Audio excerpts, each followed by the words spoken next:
11.3 Biomes. Lesson Objectives. Identify and describe terrestrial biomes.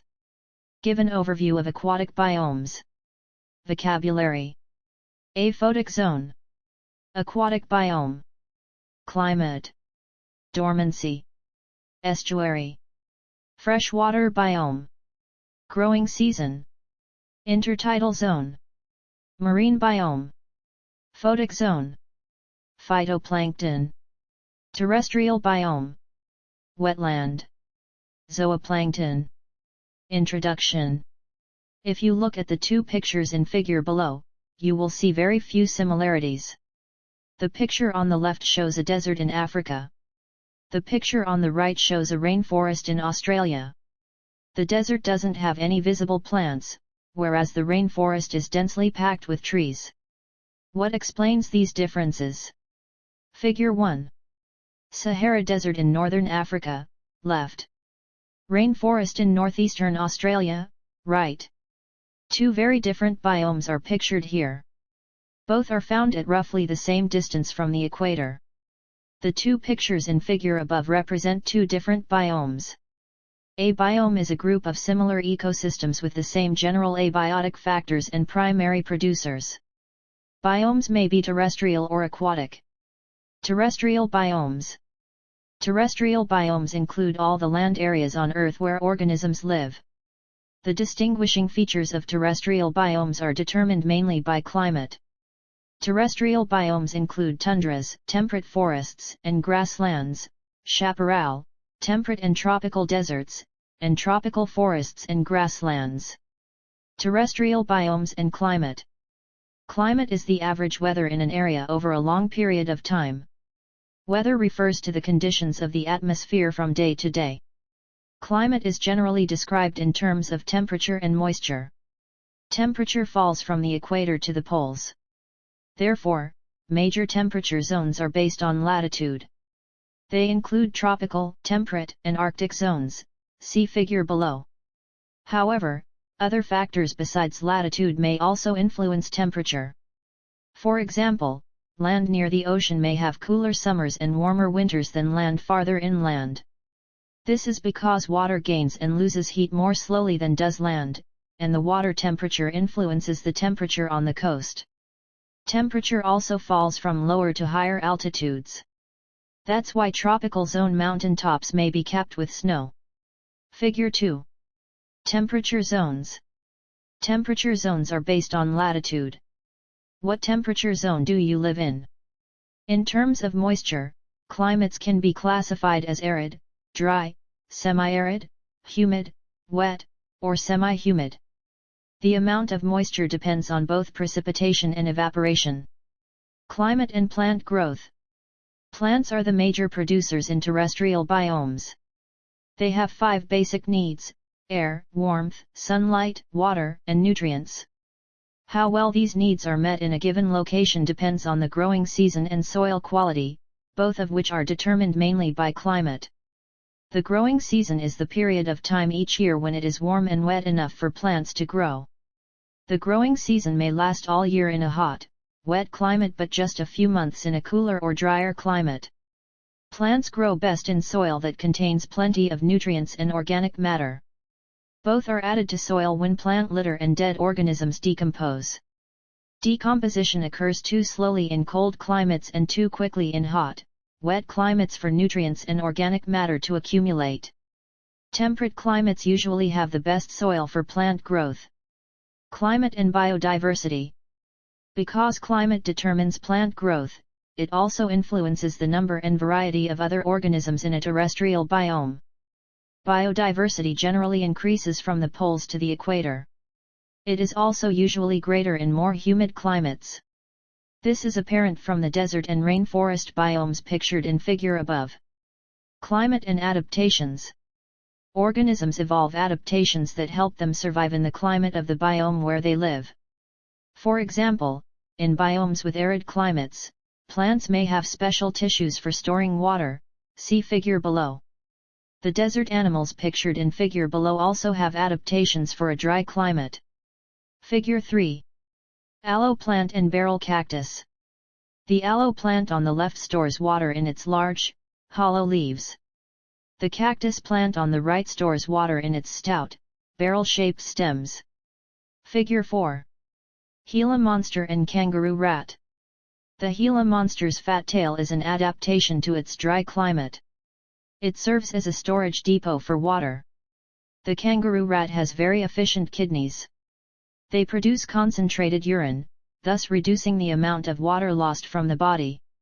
In biomes with cold climates, plants may adapt by becoming dormant during the coldest part of the year.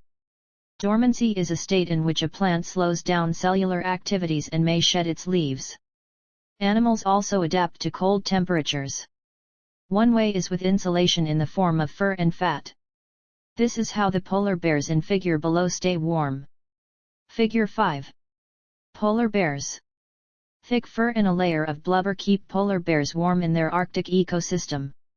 Why do you think their fur is white? Why might it be an adaptation in an Arctic biome? Survey of terrestrial biomes. Terrestrial biomes are classified by climatic factors and types of primary producers. The world map in figure below shows where 13 major terrestrial biomes are found. Figure 6. Worldwide distribution of terrestrial biomes. This map shows the locations of Earth's major terrestrial biomes. The following figures summarize the basic features of major terrestrial biomes. Think about how its biodiversity and types of plants and animals relate to its climate. For example, why do you think there are no amphibians or reptiles in tundra biomes? Hint: amphibians and reptiles cannot maintain a constant body temperature. Instead, they have about the same temperature as their surroundings. Figure 7. Figure 8. Figure 9. Figure 10. Figure 11. Figure 12. Figure 13. Figure 14. Aquatic biomes. Terrestrial organisms are generally limited by temperature and moisture. Therefore, terrestrial biomes are defined in terms of these abiotic factors. Most aquatic organisms do not have to deal with extremes of temperature or moisture. Instead, their main limiting factors are the availability of sunlight and the concentration of dissolved oxygen and nutrients in the water. These factors vary from place to place in a body of water and are used to define aquatic biomes. Aquatic biomes and sunlight. In large bodies of standing water, including the ocean and lakes, the water can be divided into zones based on the amount of sunlight it receives. The photic zone extends to a maximum depth of 200 meters, 656 feet, below the surface of the water. This is where enough sunlight penetrates for photosynthesis to occur. Algae and other photosynthetic organisms can make food and support food webs. The aphotic zone is water deeper than 200 meters. This is where too little sunlight penetrates for photosynthesis to occur. As a result, food must be made by chemosynthesis or else drift down from the water above. These and other aquatic zones in the ocean are identified in figure below. Figure 15. The ocean is divided into many different zones, depending on distance from shore and depth of water. Aquatic biomes and dissolved substances. Water in lakes and the ocean also varies in the amount of dissolved oxygen and nutrients it contains. Water near the surface of lakes and the ocean usually has more dissolved oxygen than does deeper water. This is because surface water absorbs oxygen from the air above it. Water near shore generally has more dissolved nutrients than water farther from shore. This is because most nutrients enter the water from land. They are carried by runoff, streams, and rivers that empty into a body of water. Water near the bottom of lakes and the ocean may contain more nutrients than water closer to the surface. When aquatic organisms die, they sink to the bottom. Decomposers near the bottom of the water break down the dead organisms and release their nutrients back into the water. Aquatic organisms. Aquatic organisms generally fall into three broad groups: plankton, nekton, and benthos. They vary in how they move and where they live. Plankton are tiny aquatic organisms that cannot move on their own. They live in the photic zone. They include phytoplankton and zooplankton. Phytoplankton are bacteria and algae that use sunlight to make food. Zooplankton are tiny animals that feed on phytoplankton. Nekton are aquatic animals that can move on their own by swimming through the water. They may live in the photic or aphotic zone. They feed on plankton or other nekton. Examples of nekton include fish and shrimp. Benthos are aquatic organisms that crawl in sediments at the bottom of a body of water. Many are decomposers. Benthos include sponges, clams, and anglerfish like the one in figure below. How has this fish adapted to a life in the dark? Figure 16. Anglerfish. This anglerfish lives between 1,000 and 4,000 meters below sea level. No sunlight penetrates to this depth. The rod-like structure on its face has a glow-in-the-dark tip.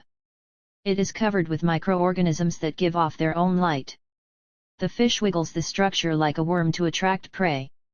In the darkness, only the rod-like worm is visible. Marine biomes. Anglerfish live in the ocean. Aquatic biomes in the ocean are called marine biomes. Organisms that live in marine biomes must be adapted to the salt in the water. For example, many have organs for excreting excess salt. Two ocean zones are particularly challenging to marine organisms, the intertidal zone and the deep ocean. The intertidal zone is the narrow strip along the coastline that is covered by water at high tide and exposed to air at low tide, see figure below. There are plenty of nutrients and sunlight in the intertidal zone. However, the water is constantly moving in and out, and the temperature keeps changing. These conditions require adaptations in the organisms that live there, such as the barnacles in figure below. Figure 17. These pictures show the intertidal zone of the Bay of Fundy, on the Atlantic coast in Maine. Can you identify the intertidal zone from the pictures? Figure 18. Barnacles.